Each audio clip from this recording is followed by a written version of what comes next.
Hey guys, in this video, I'm going to go over how you can cancel a Chewy order that you have placed, and then towards the end, I'm going to go through the auto ship options if you want to skip an order or make changes to that. So if this is just a regular order that you've placed on Chewy, be sure to do this in a timely fashion.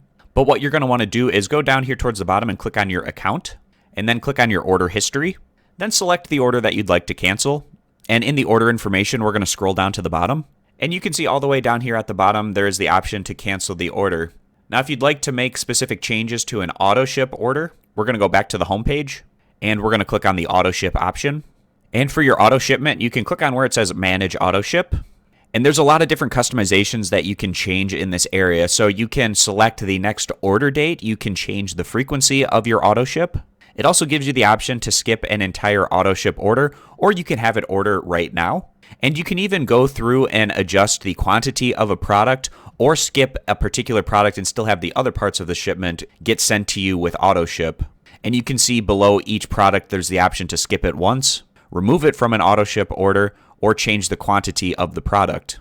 And if you scroll all the way down to the bottom, you can adjust the shipping address for the auto order, the payment method, and the option to cancel the auto ship so that it'll eliminate it from your account and you'll no longer get auto ship of the products that you had set up.